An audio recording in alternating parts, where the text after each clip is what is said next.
Every single day, Americans drink over 50 billion cans of soda. But almost nobody stops to ask, what is actually happening inside your body the moment that liquid hits your bloodstream? Not your stomach, not your heart, not even your teeth. The organ taking the biggest hit is one most people completely forget they even have: your liver. And what soda does to it in just 24 hours is something most doctors wish more people understood. Here is the part that most people get completely wrong. Soda is not primarily a sugar problem. It is a fructose problem. And that distinction will change everything you thought you knew about what you're drinking. Every cell in your body can process glucose. Your muscles use it. Your brain runs on it. But fructose, almost only one organ in your entire body can metabolize it.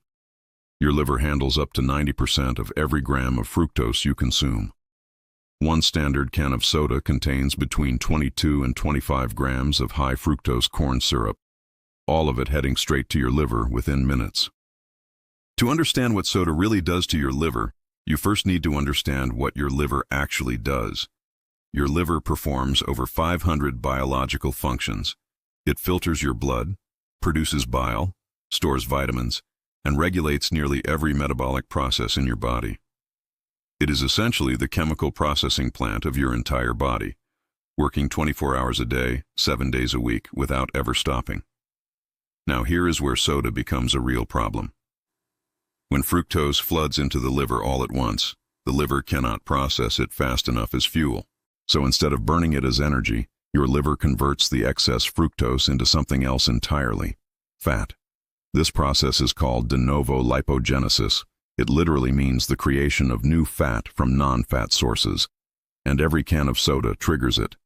This newly created fat does not get released into the bloodstream right away. A significant portion of it gets stored directly inside the liver tissue itself. So what actually happens inside your liver in the 24 hours after you drink a single can of soda? Let's walk through it, minute by minute. Within 10 minutes of the first sip, sugar from the soda is already absorbed through your intestinal wall and entering your portal vein, the direct highway to your liver. By the 20-minute mark, your liver is already in full processing mode, working to handle the incoming fructose load. At the same time, your pancreas detects the sugar spike and begins flooding your bloodstream with insulin, a hormone whose job is to push glucose into your cells. Here is something almost nobody tells you: diet soda triggers an insulin response too. The sweet taste alone signals your pancreas to prepare for incoming sugar, even when no sugar arrives. By hour 2, your blood sugar has peaked and is now crashing. This crash triggers hunger signals in your brain, often making you crave more sugar within 90 minutes of drinking the soda. Meanwhile, back inside your liver, de novo lipogenesis is actively happening. New fat molecules have been manufactured and are beginning to accumulate in liver tissue. By hour 24, if you had only one soda, your liver has largely recovered. But here is the critical word: largely. Now let's talk about what happens when this becomes a daily habit. What does 7 days of one soda per day actually do to your liver? A landmark study published in the American Journal of Clinical Nutrition found measurable increases in liver fat in participants who consumed fructose-sweetened beverages for just 1 week. After 7 days of daily soda consumption, your liver's sensitivity to insulin begins to decrease, a process called insulin resistance. Your triglyceride levels, a type of blood fat directly linked to cardiovascular disease, begin to rise noticeably within this first week. Something else happens that week that almost nobody talks about. Your gut microbiome, the trillions of bacteria living in your intestines, begins to shift in a direction that makes everything worse. By day 14, the effects are no longer subtle.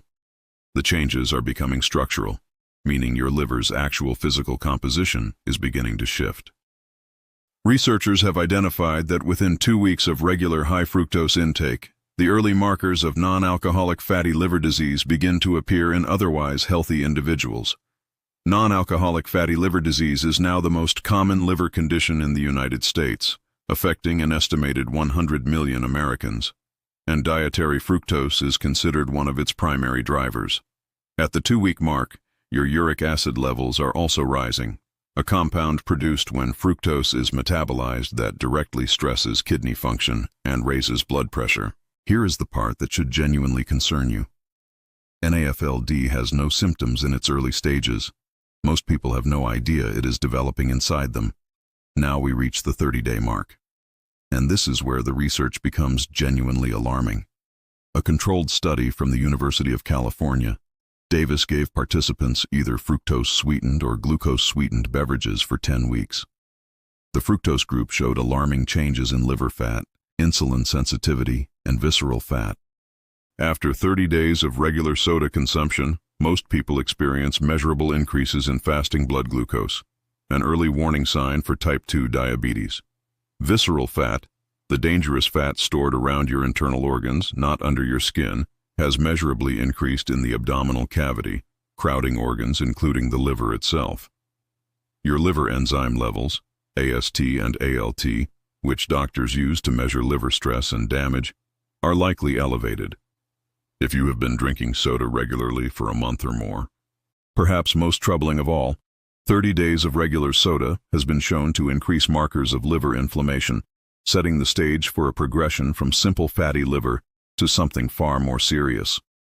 Let's stop for a moment and address the myths, because there is a lot of misinformation out there about soda, sugar, and your liver. Myth number 1, it's fine because I only drink one a day. The research shows that even a single daily soda is enough to elevate triglycerides, impair insulin sensitivity, and begin accumulating liver fat over time. Myth number 2, diet soda is safe for your liver.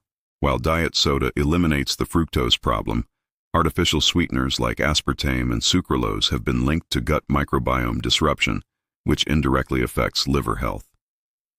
Myth number 3, I'm young and healthy, so my liver can handle it. Youth does not protect you. NAFLD is now increasingly diagnosed in people in their 20s and 30s, driven largely by high sugar beverage consumption. Myth number 4, natural fruit juice is better than soda. This one surprises most people. Many commercial fruit juices contain as much or more fructose than soda, and your liver processes them identically. Myth number 5, I can fix it by exercising.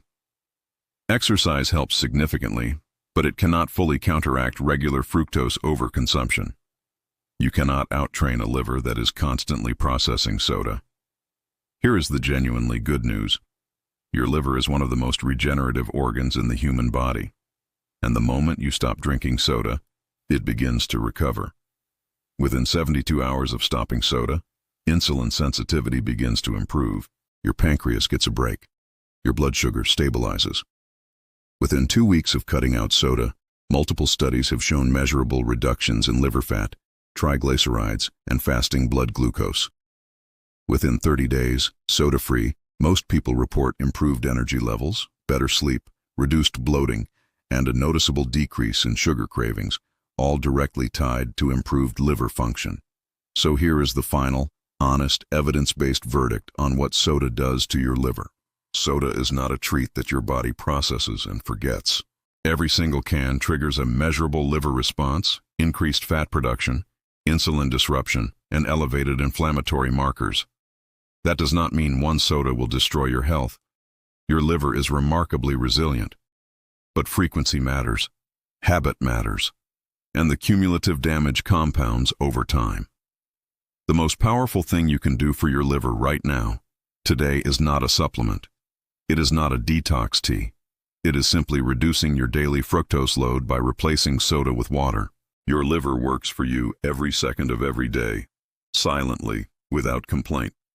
The least we can do is give it the respect and the fuel it actually deserves.